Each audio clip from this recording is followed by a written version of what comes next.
Yes, that's how we do it on the Clean First Soul FM 99.9. Yes, I have and nature sing. All right, so. And I get a good afternoon to folks in Calico as well who's locked on to the Clean First Song FM 99.9. Yes, folks in Prospect and Brighton as well. Yes, keep it locked on and season greetings to all. All right, so.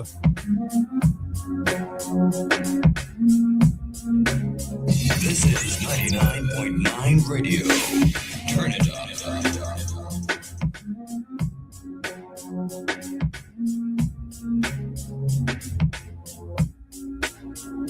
This is 99.9 Radio.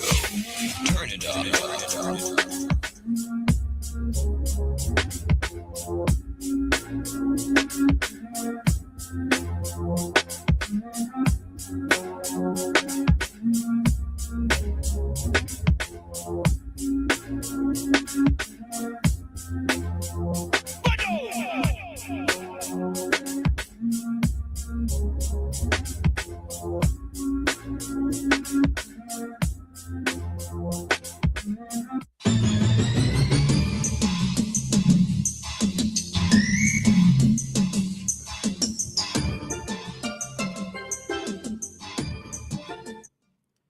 Good afternoon and welcome to WeFM's 3 p.m. news. I am your presenter, Rajiv Providence.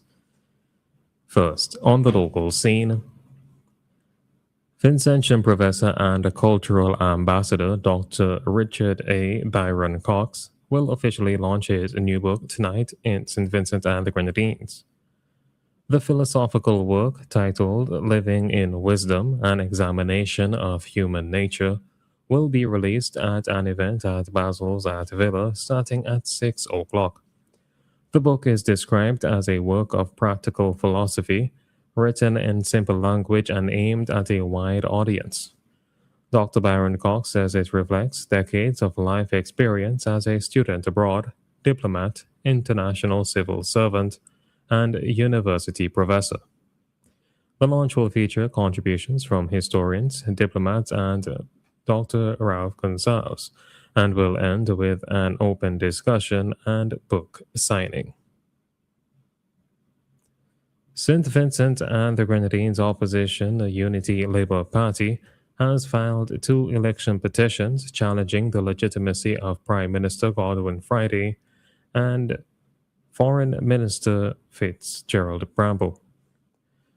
The petitions argue that both men hold Canadian citizenship, which the ULP claims disqualifies them from serving in the House of Representatives. Carlos Williams, the ULP candidate for Northern Grenadines, filed the petition against Prime Minister Friday, while Luke Brown launched a similar challenge against Foreign Minister Bramble for East Kingstown.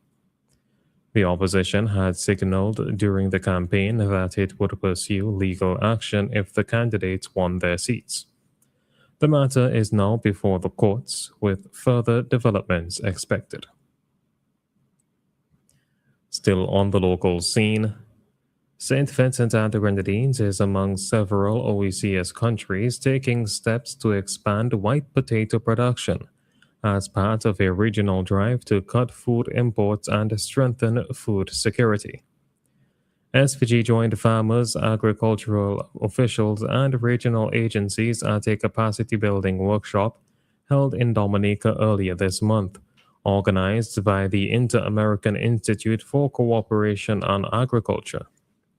The initiative aims to reduce reliance on imported white potatoes, which cost the OECS millions of US dollars annually.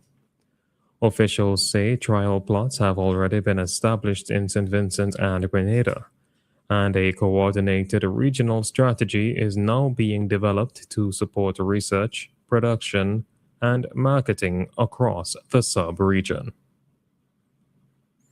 On to news in the region. Prime Minister of St. Kitts and Nevis, Dr. Terence Drew, has announced a double salary payment for civil servants, pensioners, and workers under the Skills Training Empowerment Program. The announcement came at the close of his budget presentation, describing the move as recognition of public sector service. The extra month's pay will be issued today, December 19th, ahead of the Christmas holidays. Minister of Government and Government Ministers of Government and Government advisors are excluded from the payout.